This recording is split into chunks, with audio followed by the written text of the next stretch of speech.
Hello students, आज हम लोग चैप्टर शुरू करने वाले हैं quadratic equations. Quadratic equation chapter शुरू करने से पहले एक बार हम लोग पॉलिनोमियल चैप्टर में वापस चलेंगे, जो हमारा चैप्टर 2 था क्लास 10th का। तो पॉलिनोमियल में हमने क्वाड्रेटिक पॉलिनोमियल के बारे में पढ़ा था, याद है आपको? क्वाड्रेटिक पॉलिनोमियल एक्चुअल में यहाँ पे क्वाड्रेटिक पॉलिनोमियल और क्वाड्रेटिक इक्वेशन में कुछ रिलेशन है, उसको समझने के लिए हम लोग पॉलिनोमियल चैप्टर में जा रहे हैं और वहाँ पे क्वाड्रेटिक पॉलिनोमियल के बारे में देखने वाले हैं। याद होना चाहिए आपको, जब क्वाड्रेटिक पॉलिनोमियल के बारे में जब हम देख रहे थे, तो अगर कोई कह सकते हैं कि कोई polynomial ax² plus bx plus c के फॉर्म में हो और यहाँ पर a b and c belong करे रियल नंबर से and a not equal to 0 हो, तो इस फॉर्म में अगर कोई पॉलिनोमियल हो तो उसे क्वाड्रेटिक पॉलिनोमियल कहते हैं। इसको px से मैंने डिनोट कर दिया। इस फॉर्म में कोई पॉलिनोमियल हो तो उसे क्या कहते हैं? Quadratic polynomial. समझ गए? याद होना चाहिए आपको, हम लोग पॉलिनोमियल चैप्टर में पढ़े थे। तो इसका डेफिनेशन मैंने वहाँ पे आपको बताया था, इसको यहाँ पे लिख सकते हैं कि any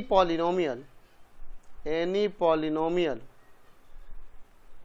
of the form ax² plus bx plus c where a b c ये सभी क्या होना चाहिए? रियल नंबर होना चाहिए and a not equal to 0।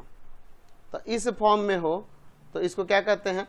Is called quadratic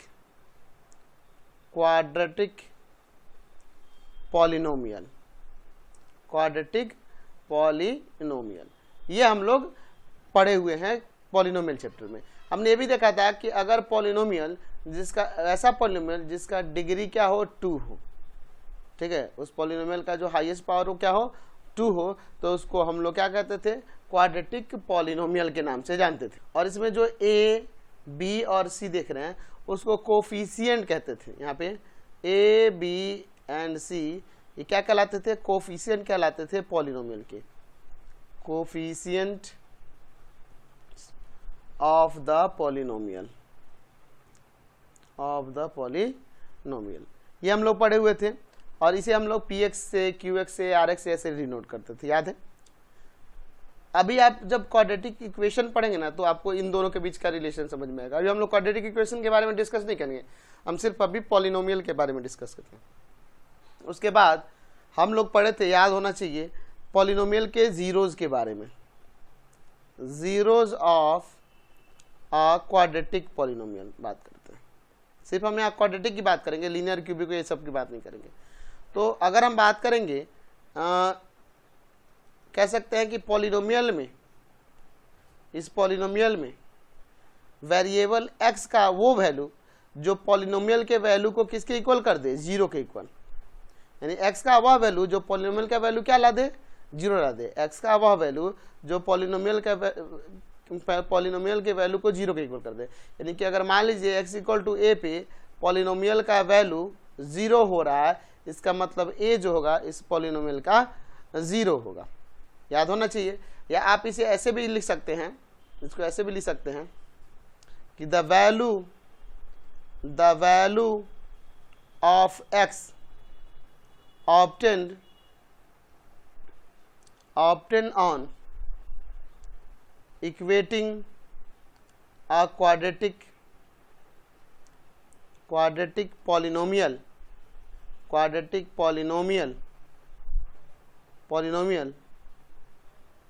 to 0 से उसको इक्वेट करने पे जो वैल्यू आता है x का are called zeros of quadratic polynomial. यानी याद होना चाहिए, हम लोग आपसे कहते थे कि मान लो एक पॉलिनोमियल px इक्वल टू में ax² plus bx plus c दिया है, इसके जीरोज फाइंड करिए। तो आपको याद होना चाहिए हम क्या करते थे? पॉलिनोमियल के वैल्यू को 0 के इक्वल लिख देते थे। तो वो ऐसे लिख देते थे और इसका क्या करते थे? फैक्टर करके हम इक्वेट करके क्या करते थे? उसका 0 निकालते थे। सपोज मान लीजिए पॉलिनोमियल px इक्वल टू दिया हुआ है हमारे पास x² प्लस 7x प्लस 12। हम कहे कि इसके सभी जीरो निकालिए, तो आप क्या करते थे कि सर पॉलिनोमियल का जीरो निकालने का मतलब पॉलिनोमियल में x का वह वैल्यू जो पॉलिनोमियल के वैल्यू को क्या कर दे, जीरो के इक्वल कर दे। तो पॉलिनोमियल के वैल्यू हमने जीरो के इक्वल कर दिया, और यहाँ से जब इक्वेट करेंगे जीरो के इक्वल में, इसे यहाँ से फैक्टर करते हैं, एक्स स्क्वायर प्लस का 3x प्लस का 4x प्लस 12, फैक्टर पूरा करिए, x कॉमन करेंगे x प्लस का 3, इन दोनों में से प्लस का 4 कॉमन होगा, x प्लस का 3, दोनों जगह x प्लस 3 आ गया, x प्लस 3 को कॉमन कर लिए, यहाँ x बच गया और यहाँ पे 4 बच गया। अब यहाँ से अलग अलग कर देते हैं, इक्वेट कर देते हैं, x प्लस 3 इक्वल टू में 0 and x plus 4 equal to में 0। यहाँ से x का वैल्यू -3 और x का वैल्यू -4। ये -3 और -4 जो है ना, इस पॉलिनोमियल के क्या कहलाएंगे, जीरोज कहलाएंगे। क्यों? क्योंकि अगर मैं -3 भी रखूँगा तो पॉलिनोमियल का वैल्यू 0 आ जाएगा, और मैं यहाँ -4 भी रखूँगा तो पॉलिनोमियल का वैल्यू 0 के इक्वल हो जाएगा। फिर हमने देखा था कि क्वाड्रेटिक पॉलिनोमियल के नंबर ऑफ जीरोज की बात करें तो उसके number of zeros, maximum number of zeros कितने हैं, तो मैक्सिमम नंबर ऑफ जीरोज 2 होते थे, याद है। 2 से कम भी हो सकते थे, 1 जीरोज भी हो सकता है, कोई जीरोज भी नहीं हो सकता था, है ना। और एक से अधिक जीरो, यानी कि जीरो भी हो सकता है, 1 भी हो सकता है, और 2 जीरोज भी हो सकते हैं किसी क्वाड्रेटिक पॉलिनोमियल के। और कैसे होते हैं, ये सारा चीज़ हमने पॉलिनोमियल चैप्टर में डिस्कस किया था। जैसे मान लीजिए एक मैं पॉलिनोमियल लेता हूँ, px equal to x square plus का 4, मैं कह रहा हूँ कि इसका जीरोज बताइए, तो देखो x की जगह ऐसा कोई रियल नंबर नहीं होगा जिसको रखने पे ये पॉलिनोमियल का वैल्यू 0 के इक्वल आ जाए। इसका नंबर ऑफ जीरोज कितना होगा, 0, एक भी जीरो जिसके नहीं होगा, क्योंकि x का ऐसा कोई रियल नहीं वैल्यू है जिसको रखने पे पॉलिनोमियल का वैल्यू 0 के इक्वल आ जाए। समझ गए ना।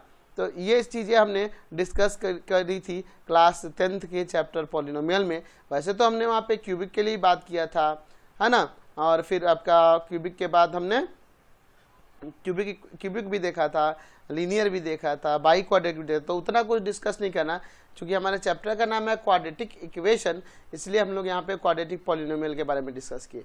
एक्चुअल में यहाँ ध्यान दो, ax square plus bx plus c equal to, ये जो जीरो लिख दिए ना, तो इस फॉर्म में लिखा हुआ जो आपके पास ये पॉलिनोमियल था, इसके इक्वल में 0 लिख दिए, तो एक्चुअल में ये क्या कहलाएगा, एक्चुअल में ये एक इक्वेशन का फॉर्म हो गया, और इसी को हम लोग क्वाड्रेटिक इक्वेशन कहेंगे।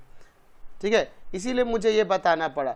अभी ये क्वाड्रेटिक इक्वेशन क्या होता है, उसमें क्या क्या चीज़ें पढ़नी है, ये सारी चीज़ें हम लोग चैप्टर में आगे डिस्कस करने वाले हैं।